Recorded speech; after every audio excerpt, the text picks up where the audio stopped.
Alhamdulillahi Rabbil Alameen.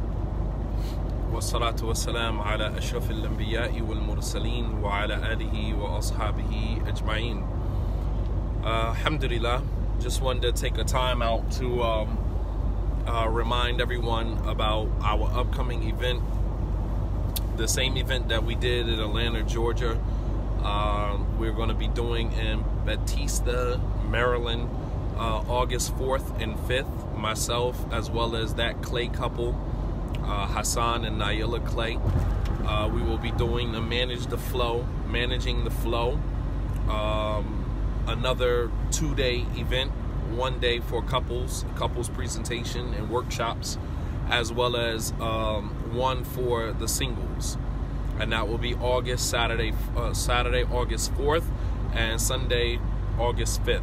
Inshallah ta'ala, this will be an exclusive location. We will have food. There will be food. There will be, there's hotels in the area for anyone, who's driving down from any other place and want to stay. You have that option.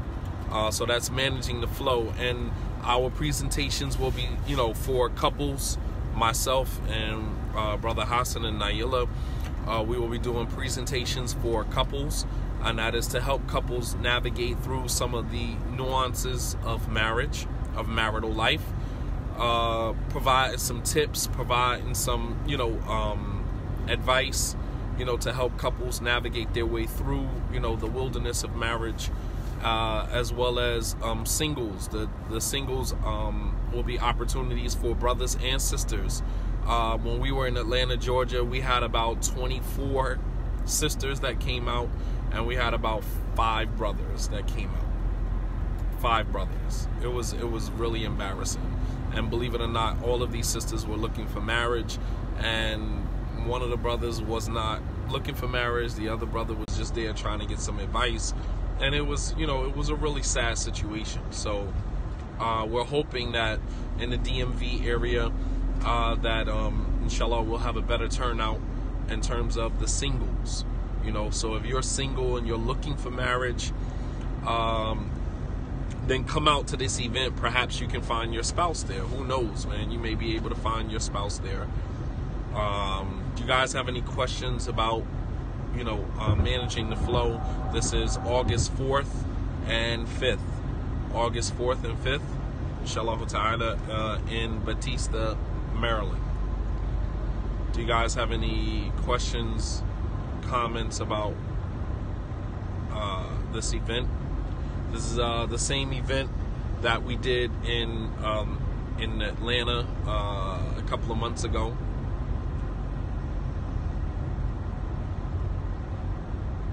You guys have any questions?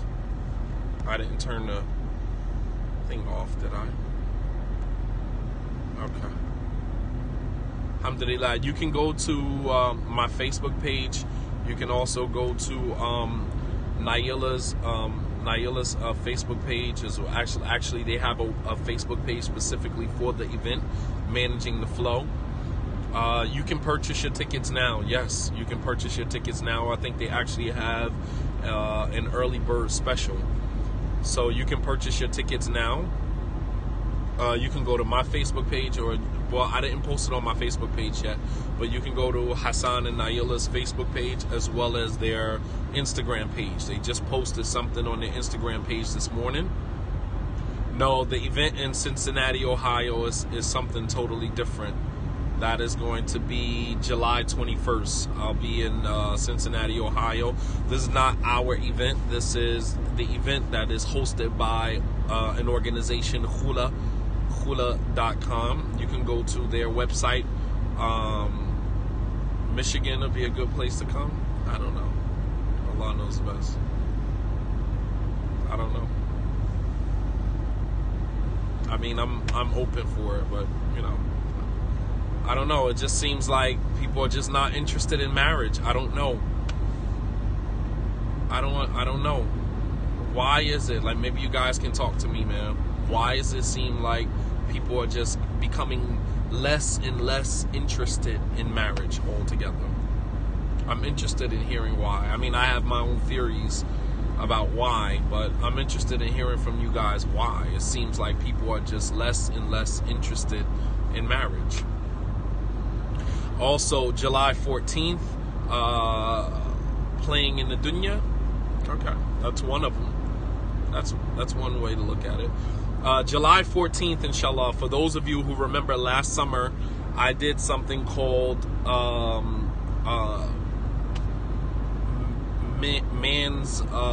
Man Logic. I did a series called Man Logic, and then I followed up after that with Women's Intuition. So this summer, inshallah, starting 2 weeks from now, I will be doing a similar series for the rest of the summer, and that will be the ideal Muslim and the ideal Muslimah. And we kind of really need to take a look at that, because I think that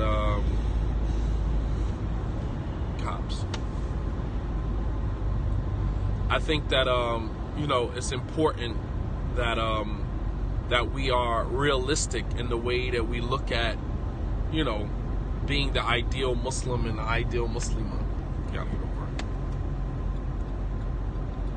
I think that sometimes we read the book, The Ideal Muslim and the Ideal Muslimah, and, we have these thoughts in our minds, these images in our mind about what the perfect Muslim is for me and what the perfect Muslimah is.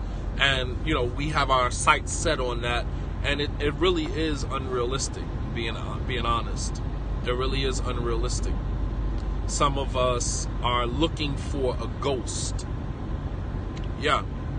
Some of us are looking for a ghost, somebody that doesn't exist. You have all of these expectations of what you're looking for and who you're looking for. And in reality, that person doesn't even exist, man. You are looking for a ghost. I'm just being honest with you, man. Some of us have been hurt by marriage in the past. And so we think that in order to protect ourselves, we got to come up with this whole list of unrealistic expectations, and I'm not going to stop until I have this complete profile of this perfect spouse, right? Because I don't want to go through that hurt again. I don't want to go through that situation again. And in reality, you're looking for a ghost. That person doesn't exist. The person doesn't exist. We read these books like the Ideal Muslim and the Ideal Muslimah. We read these books, and then we put all of these thoughts in our subconscious, and then we're out here like, nope. And you're passing over people that actually could be potential spouses for you. We're actually passing over people and overlooking people that may be potential spouses, potential prospects, but we're looking for a ghost, somebody that doesn't even exist, and we need to be more realistic about that. All right, so the series that I'm going to do first, it'll be the Ideal Muslimah. What do men want? What are we looking for in women? And sometimes we need to fine tune that. We need a reality check with that. So this series seeks to put everything in its proper perspective. Maybe the person that you're looking for doesn't actually exist. So I want to help brothers to fine tune, this list of qualities that they're searching for in a woman, and help you to bring that to reality, and to make you understand that perhaps you need to fine tune that a little bit. You need to tweak that a little bit. So let me just start the conversation now. Brothers, what are you looking for? This is going to be online, the same way that it was last year. The Man Logic and Woman's Intuition, it will all be online. I'll stream it live on Periscope as well as Facebook Live, and this will be Saturday, starting Saturday, July 14th, and it'll be every Saturday and Sunday at 12 p.m. We'll go for just an hour, and I have a list of qualities that I think brothers actually look for. And I want to put those qualities in perspective, And then, of course, I'm going to do the ideal Muslim. What are Muslim women looking for in a Muslim man? It's like sometimes it's like almost oxymoronic. You're looking for the brother who's part thug, part, religious, part, I mean, it's like the qualities are sometimes conflicting. Like, you don't want a brother who's just mediocre. You want, the brother has to be wealthy, has to provide you with red bottoms and, a big, huge house and cars, and you ain't going to settle for nothing less. But then on top of that, you want somebody to be religious. You want somebody that works, and brings home all of this money, right? But you also want, somebody who's going to be at home with you all day long, right? He works too much. You got to make your mind up what you want. You have to make your mind up. You want a brother who goes out, works, brings home all of this money, and providing you with this huge lifestyle, but yet you complain that he's gone all the time. And you got to make your mind up. What do you want? Because if you want a brother that's going to provide, and he got to go out and get 2 or 3 jobs, to provide you with the lifestyle that you wanted, that's what you wanted. And then on top of that, when he comes home, he wants to sleep, he needs his rest because he got to get up and go to another job, then you complaining that he don't spend no time with you. You got to make your mind up about what you want, man. You're not being realistic. You're not being realistic. So we want to put all of these qualities in perspective. A brother just said, I want a sister who loves Allah. Okay, what does that look like? Stop throwing these generalities out there. Stop throwing these vague comments out there. I just want a sister who loves Allah. What does that look like? Please paint that picture for me, because a sister that loves Allah could be somebody who doesn't wear hijab. Yeah. Can you say that a sister that doesn't wear hijab doesn't love Allah? She does. Right? The Prophet ﷺ, right? So you got to be careful when you say stuff like that. That is exactly why we're having this discussion. A sister who loves Allah could possibly not wear hijab. Facts. I would never say that a sister who doesn't wear hijab doesn't love Allah subhanahu wa ta'ala. Haram. Like, that might be a gross exaggeration, man. Gross exaggeration to say that because she doesn't wear hijab, she doesn't love Allah subhanahu wa ta'ala. You gotta be kidding me. I wouldn't even have the audacity to say that. She might love Allah more than a sister who does wear hijab. And I'm not condoning that. I'm not condoning her not wearing a hijab. But when you say, I want a sister who loves Allah, you got to be more specific with that.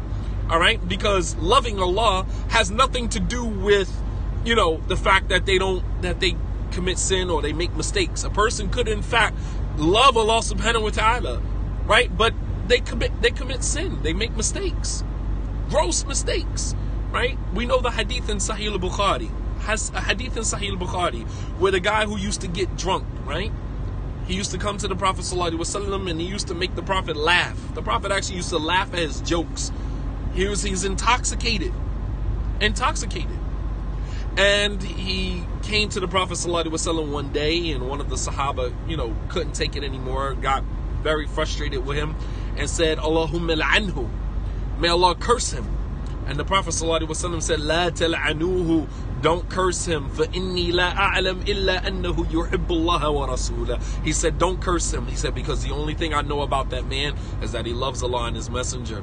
Right? Stay straight. Right? Yes, love should follow with action, but that's not always the reality.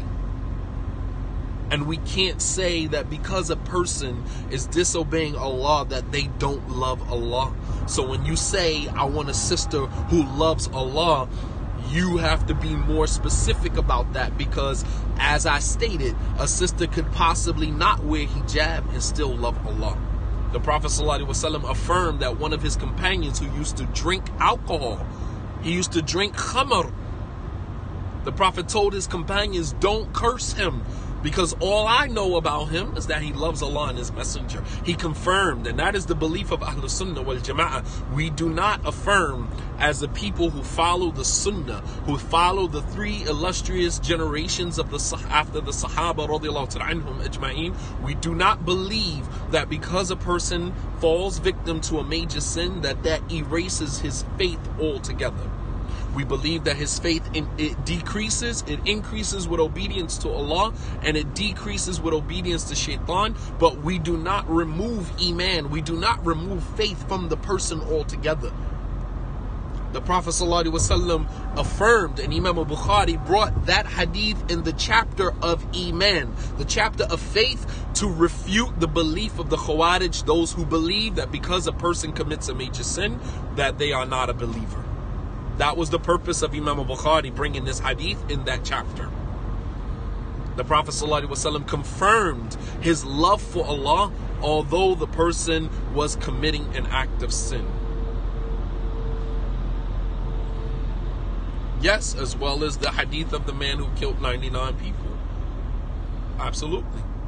So, when you say you want a sister who loves Allah, okay, you gotta be more specific, because if that's what you're asking Allah for, perhaps Allah sends you a sister who, struggling with certain aspects of the deen, but she loves Allah subhanahu wa ta'ala, and that's what you ask for. People come into relationships trying to change the person to conform to their ideals. Yes, I believe it wholeheartedly.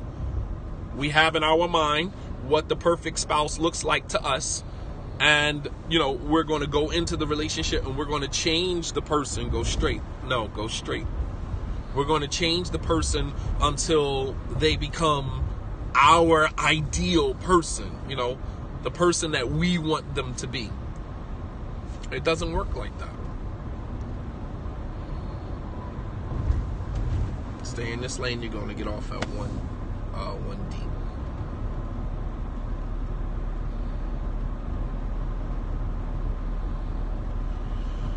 Right? So that's exactly why we're having this series. I want a sister who loves Allah. Okay, what does that look like?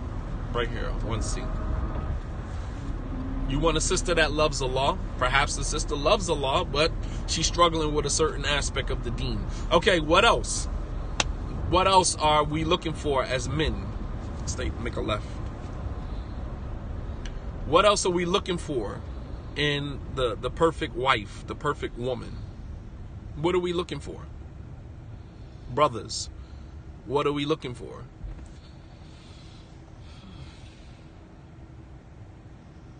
Submissive. Okay, we're looking for a woman who's submissive.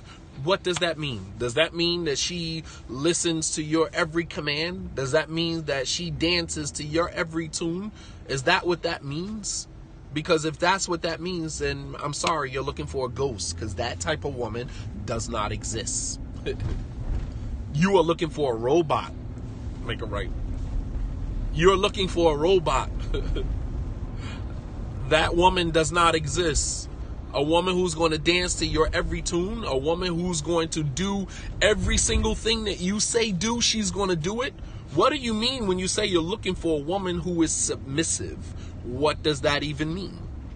Because even in Islam, a woman who is obedient to her husband has conditions, right? That is conditional. The Prophet ﷺ said, "La ta'atun li makhluqin fi ma'siyat al-khaliq," that there's no obedience to the creation and disobedience to the Creator. There's no obedience to the creation and disobedience to the Creator. So, in fact, even when we talk about the idea of a woman being obedient to her husband, obedience in Islam has conditions. Get all the way over to your left. You're going to take 42. You understand? No, I'm not saying you. I'm just saying in general, because that is something that I hear often. I want a woman who is obedient, right? I want a woman who is submissive. What does that even mean? What do you mean you want a woman who is obedient? In what capacity? All the way over. In what capacity is she going to be obedient?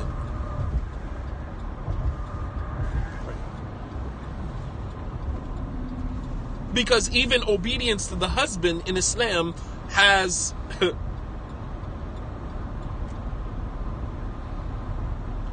even obedience to the husband in Islam has conditions. That is conditional. That is not her dancing to your every tune. That is not her obeying every single thing that you command her to do. That's not even what Islam says, that, the context of obedience to your one spouse. No, right here. Stay here. This is 42.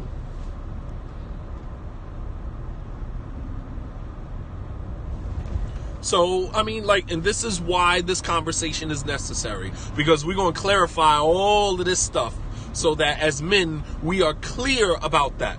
We are clear about what a woman is to be obedient, what it means for a woman to be obedient, what it means for a woman to be submissive, what it means. And, you know, here again, we're chasing a ghost. We're chasing a woman that does not exist. Because if your idea of a submissive, obedient woman, right?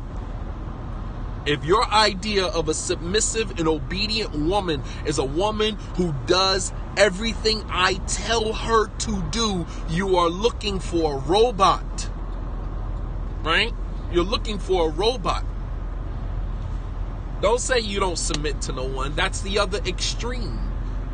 Because you do. If you get up in the morning and you're at work at a certain time because somebody told you to be there, if you wear a uniform because somebody told you to wear a uniform, you submit to somebody. Don't sit here and say, I don't submit to anybody. That's the opposite extreme. We're trying to be balanced and in the middle. You're self-employed. Well, you still obey somebody. You don't say, I don't submit to anybody. That's an extreme comment. That's a gross exaggeration. That's trying to combat one extreme with another. And it doesn't work like that. Even in relationships, there has to be certain type of compromise in order for a relationship to work. You don't come into a relationship calling all of the shots and making all the rules and, you know, doing, like, who's going to be in a relationship with you when that's how you come? Unless he's just a cuckold. Right? Unless he's a cuckold and he just lets you do you. I mean, and what type of man is that? You're not even married to a man. As a matter of fact, the Prophet ﷺ said that the youth, the cuckold that will not even enter into Jannah. You haven't had a man in 10 years and you don't need a man. Then why are you even on this thread? Why are we even having this conversation? This conversation obviously is not about you. It's not for you. We're talking about a woman who's actually looking for a man, right? But needs to clarify, you know, the context in which, you know, she's going to engage him in that relationship. Obviously, if you don't need no man, you ain't been with a man in 10 years, this conversation is not for you. This conversation is for women who want a man and want to be in a relationship. When you say it makes me sick when women are so oppressed, what is your definition of oppression? Because what you might interpret as a woman being oppressed in a relationship, she might be fine. You're no different than a woman, somebody who says that because Muslim women have to wear a hijab, they're also oppressed. Some Muslim women enjoy wearing a hijab. That's a crown for them. They love it. So, all right, I'm done with your conversation. If you want to continue to post, I'm going to block you. If you want to listen and maybe draw some benefit from it, I have no problem with that. But I'm done engaging you. This conversation obviously is not for you. All right? Men are to respect and honor women. Okay, here you go, throwing out the vague comments and the generalities. What does that look like in real life? What does it mean for a man to respect a woman and honor a woman? Give me the details of that. This is why we're having this discussion, because we have these general rules and expectations that have so much small print underneath. It has so much small print underneath. When we say we want a woman to be obedient, what does that mean? What does that look like in real life? When we say we want a woman who, you know, is beautiful, okay, what does that look like in real life? What is beauty? How are you interpreting this? We're going to get to the specifics of this. Just respecting their presence, courteous, showing them Islam. Okay, you still throwing out vagueness. You still throwing out generalities. Women are the head, not the men. Okay. All right. Got you. Maybe that's okay in your world. I'm not disputing that. In your world. But I'm sure that when women take this approach that women are the head or whatever the case may be, right? And you're out and about and a man, comes up to you and puts his hands on you physically, I'm sure you want a man to step in and handle a situation for you. See, the women who take this approach that they are the boss, they are the head of the home, and they run everything, that's within a certain capacity, and I get it. Because when it comes to rent, when it comes to, bills or whatever the case may be, then you want the man to shoulder that responsibility. So you want to compartmentalize men. You want to put us in these little boxes where our roles are restricted to, all of the things that benefit you, right? And then outside of those, roles, everything else is, you call the shots. It doesn't work. What relationship works like that? And this is part of the problem. This is part of the problem. So here again, men, what are we looking for when it comes to women? What are we looking for? And this is the type of stuff, brothers, I want you to pay attention, because this is the type of thinking that has chased men away from the institution of marriage. Because you have so many women, Muslim women, who have now begun to, adopt these ideologies. Women are the head of creation. Okay, so let me just block you. Because you disrupting the conversation. I'm sorry. Women are the head. I don't need no man. Ain't been with no man in 10 years. Don't need one. Right? Got you. Right. Sorry, this conversation is for women who want to actually be in a relationship. But want to be in a relationship that is meaningful. A relationship that is beneficial. A relationship that is not one-sided. So there are women who do want to be in relationships. We just need to clarify our expectations. And the point, you guys are proving my point of doing this series. Go straight all the way down. All the way down. You guys are proving my point for even having this discussion, and that is that we really don't know what we want. And that's the problem. We don't know what we want. Brothers talking about they want a woman that's submissive. You don't even know what. No, this way. Brothers saying they want a woman who's submissive. Don't understand the details of what being submissive is about. Brothers are saying they want a woman who, loves the law, doesn't even understand or have any idea of what that looks like. You understand? So my job is to come in and to, kind of sweep it up a little bit and kind of define exactly what these things mean. Because we're just a bunch of Muslim men walking around in the community, parroting and, regurgitating this jargon that we pass on to one another. I want a sister who fears Allah. What does that mean? What does that even mean? I want a sister who fears Allah. It leaves too much room for conflicting interpretations. You are absolutely right. 100. You are absolutely right, Sister Najla. Absolutely right.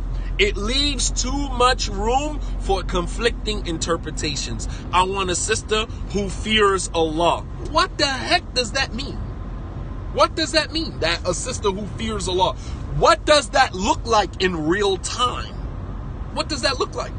And today, in 2018, what does it look like for a sister who fears Allah? And you have some sisters who will sit down with a brother, hear him say that, and say, yeah, I fear Allah. I want a brother who fears Allah too. And neither one of y'all know what the hell you're talking about. What does that mean? I want a sister who fears Allah. I want a sister who obeys Allah. What does that mean? What does that look like for you? Explain that. Come on, man. You know what I mean. No, I don't know what you mean. I'm sorry.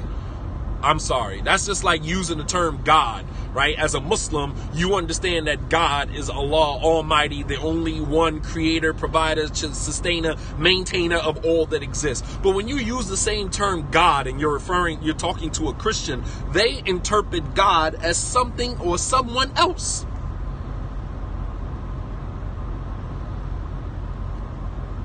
You understand? Why do blacks act like apes? You're funny. Let me just block you. You understand? Like, what does that even mean? We're just throwing around these phrases and these terms, and we're walking around. Guys, understand what I'm doing here. I'm trying to dissect all of these vague interpretations and expectations that we have. We are literally running around, both brothers and sisters in the Islamic community, chasing ghosts. We're looking for qualities and characteristics of people that do not exist. Do not exist. I'm looking for a sister who fears Allah. What does that look like to you? You got to explain to me what that means, brother. I don't understand that. That came out of your mouth. That is actually a perception that you have in your mind. That is a reality to you, not to me. So you need to explain to me what that means. Think about that. We are literally walking around in the community with all of these expectations.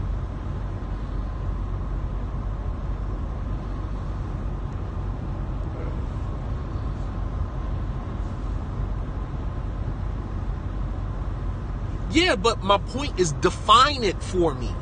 Make it more definitive for me. When you say, I want a sister who fears Allah, what does that mean? What does that mean to you? Because you made the comment. It was your expectation.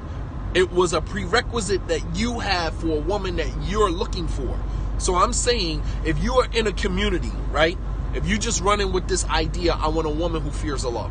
All right, you're looking for marriage, and you're looking for a woman who fears Allah, right? So when you go to a masjid, you go to a community, and you're looking for marriage, how do you decide? How do you discern with all of the women in front of you which one fears Allah? You understand what I'm saying? How do you discern which one of these women fear Allah according to your understanding? Because you are the one that has that understanding. So I'm just trying to make it more realistic and more definitive. Because right now, with all of these expectations that we have, we literally become moving targets. Someone who doesn't commit sin openly? Come on, man. You guys are killing me. Perhaps I'm talking to the wrong crowd. Maybe I should just shut this down and go somewhere else and start up a conversation. Because you guys are losing me, really. You're really losing me right now. Somebody who doesn't commit sin openly, that is a person who fears Allah. Right. This is part of the problem. I want you guys that are listening, who actually your wheels are spinning right now and you understand exactly what I'm talking about. No, I can't ask the sisters because this is the expectation of the brothers. The man said it. He said, I'm looking for a woman who fears Allah. I'm looking for a woman who fears Allah. So I said, well, what does that mean? What does that look like in real time? 2018. You see a bunch of sisters coming out of the masjid. You're single, looking for a wife. How do you discern which one of these women meets your criteria of fearing Allah? If you don't know what fearing Allah looks like, then perhaps you're looking for a ghost. Perhaps you're looking for a ghost. Because you don't even know what that looks like in real time. You're looking for a woman who is obedient. Okay, what does that mean to you? Does that mean that you're looking for a woman who obeys every single command that you know, someone that prays 5 times a day? Okay, cool. Now you're getting somewhere. Someone who prays 5 times a day. That's realistic. That's realistic. Now you're being more specific. Saying that you're looking for a woman who fears Allah, saying that you're looking for a woman who fears Allah is to follow what he said in the Quran and the Hadith. Okay, does any one of us follow to the T, 100%, everything that Allah says in the Quran and everything that the Prophet ﷺ exemplified in his Sunnah? Does any one of us that we're following the Quran and the Sunnah to the best of our ability? So saying someone who fears Allah, someone who follows the Quran and the Sunnah, okay, does that apply to any one of us? Which one of us is following the Quran to the T? Every single command that Allah gives in the Quran, every single command that the Prophet ﷺ gave us in the Sunnah. Which one of us does that? For us to say someone who fears Allah is like we're about to sift through all of this stuff, because this is what got us in the situation that we're in right now. This is what got us in the situation that we're in right now. We're running around chasing ghosts. We're running around with all of these vague expectations of one another. And then when we marry each other, those expectations don't look as realistic in front of us. And in fact, there are. We're just so human. We're such humans and flawed from top to bottom.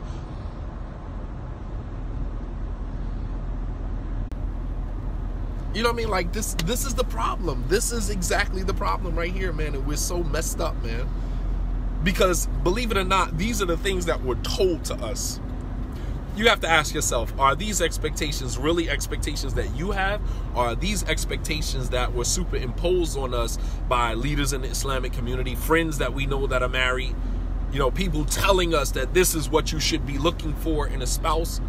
But we have to be realistic with ourselves. Is this something that was superimposed on us, or is this something that you really, really are looking for in a spouse?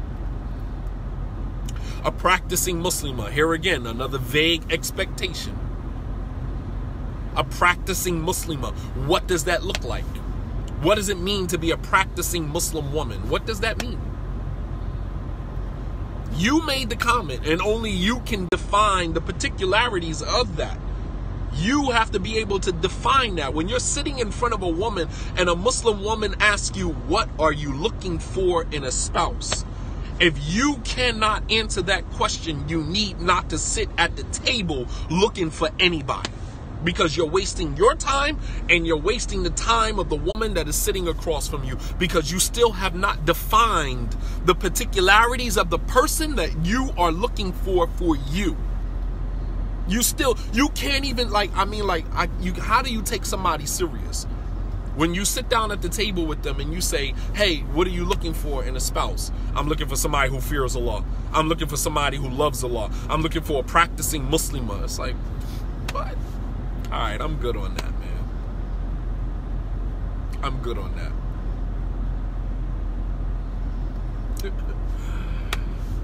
I heard throughout this whole conversation, I've heard one particular quality that was very specific. I'm looking for a sister who prays 5 times a day. Every day. I'm looking for a sister who is regular in her 5 daily prayers. That's all I'm looking for. That's one of the qualities that I'm looking for.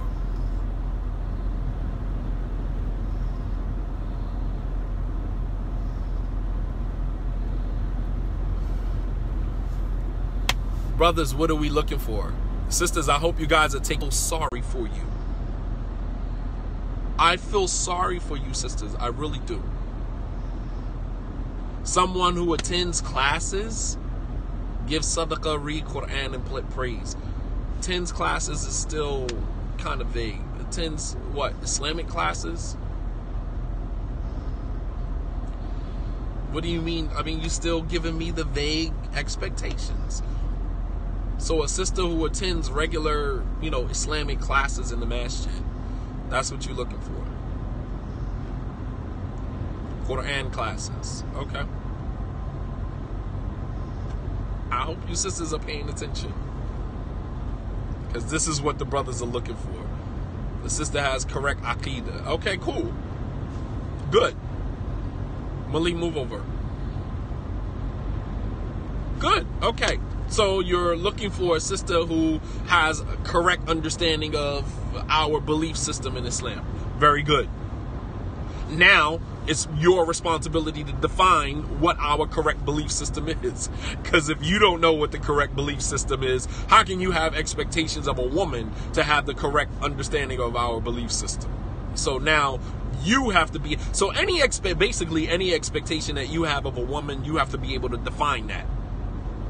It's your expectation, so you have to be able to define that. So if you're looking for a woman who has correct aqidah, what is correct aqidah? You have to be able to define that for yourself. She believes Allah is above his throne. She believes Allah is above his throne. She believes that Allah subhanahu wa ta'ala, has two hands. She believes that Allah can see. She believes that the believers are going to see their Lord on the day of judgment. Yes.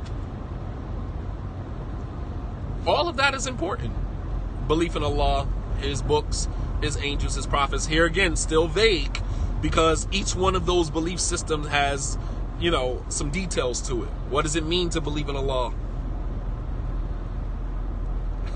I don't want to embarrass nobody, man. But please, what does it mean to believe in Allah? What does that mean? Because you're still being vague. And I'm going to call you out. I'm going to make you define that. What does it mean to believe in Allah? That she believes in Allah. What does that mean? What does it mean to believe in Allah? Do you even know what that means? Believe in his 99 names? Nah, come on. No. Believe in his attributes. Okay, that's one. What does it mean to believe in Allah? 4 things. Let me help you out. 4 things. This is Aqidah 101. Right? For all of those who say, I don't ever talk about Aqidah, we always talk about marriage and divorce, and I don't talk about nothing else. I ain't no slouch when it comes to Aqidah either. What does it mean to believe in Allah? You said you want a sister who believes in Allah, his angels, his books, his messengers. Okay, what does that mean? What does it mean to believe in Allah? There's 4 things that constitute correct belief in Allah. 4 things that constitute belief in Allah subhanahu wa ta'ala. I'm waiting for the brother to put it out there, because you said it.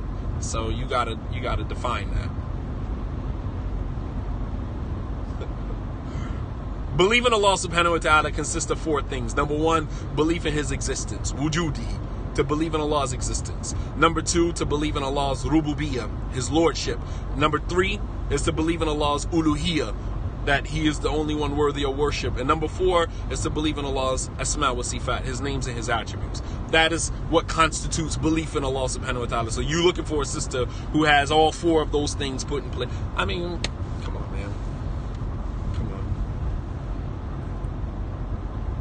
I mean, it's a legitimate expectation, without a doubt. It's a legitimate expectation.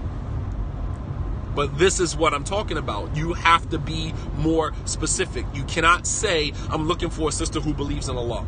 Obviously, any Muslim woman believes in Allah. Obviously. You're looking for a sister who fears Allah. Okay, so let's move on. What are brothers looking for in sisters? What are we looking for? Because what I'm trying to get to is that if these are the things that we're looking for in a woman, right? And Muslim women out here possess these things, why are these Muslim women still single? That's the real question. If Muslim women possess these qualities that we're looking for, right? Why? Why is it? If we are looking for these qualities in our Muslim women and they have these qualities, why are they still single? So it must mean that there's something else that we're looking for, or are we just playing games? We're not really looking for marriage at all. We're just saying what it is, Muslim for us to say. Why are there so many Muslim women out here single if that's what we're looking for? I know tons of sisters, man, my students that are strong in Aqidah. Strong in Aqidah, strong in fiqh. Probably more so than some of the brothers. Yeah. Strong in understanding the rights of the spouses. Brothers don't specify what they're personally looking for. Why? That's the question. Because they're not looking for marriage.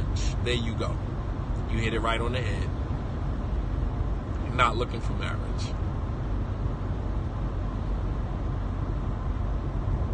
They're looking to be in a relationship with a woman, but they're not looking for marriage.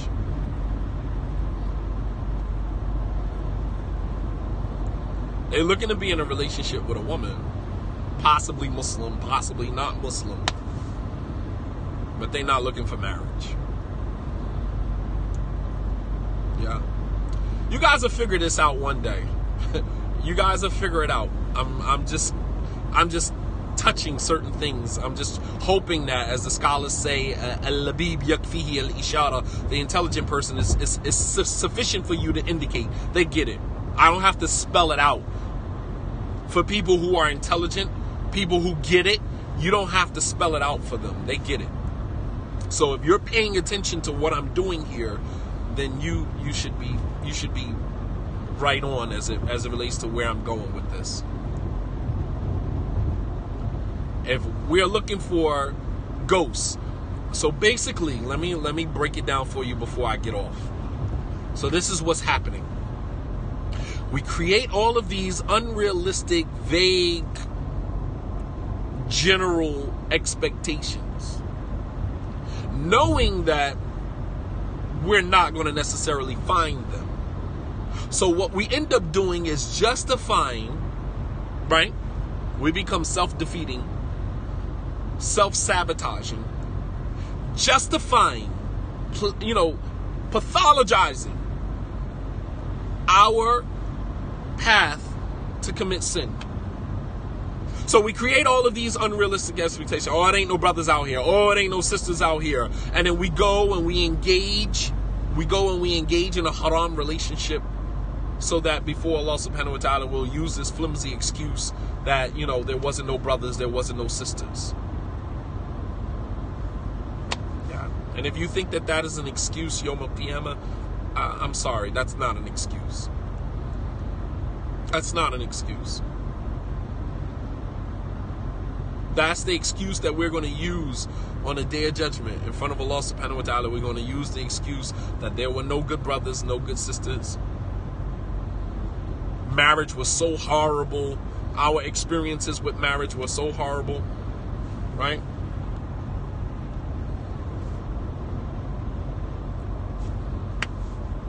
Sad, man. It really is a sad situation, man. I did a khutbah some years ago called Marriage is Dead. Marriage is dead. And what I meant by that, people still get married today.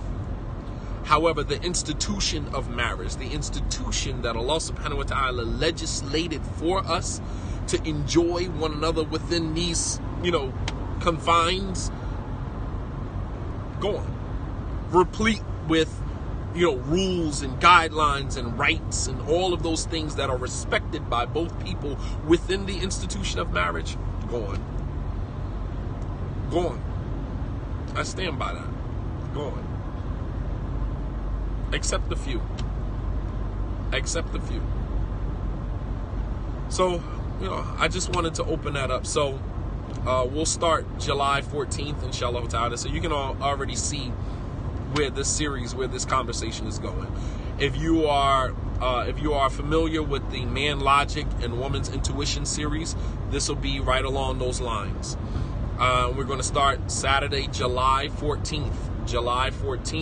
And that will be at 12 p.m. inshallah ta'ala. We'll go for an hour from 12 to 1 every Saturday and Sunday, inshallah ta'ala, until the end of the summer. I'm only going to do 5, the ideal Muslim and the ideal Muslimah.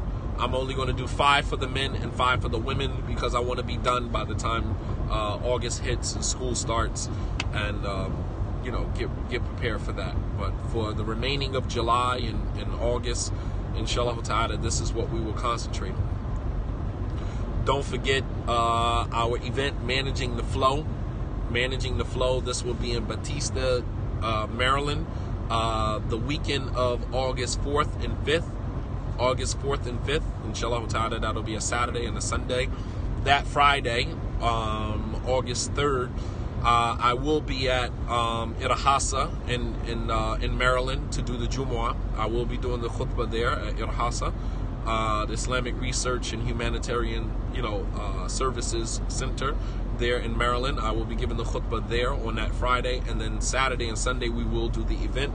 Myself, Brother Hassan, and Sister Naila, inshallah ta'ala. You can go to their Instagram page, Hassan and Naila, That Clay Couple, and you can go to their Facebook page, inshallah, for more information. You can purchase your tickets now, inshallah ta'ala, and looking to see you there. Inshallah, we're going to start our talk or our discussion in a few minutes once I get to the masjid, inshallah ta'ala. Jazakumullahu khairan. Wassalamu alaikum wa rahmatullahi wa barakatuh.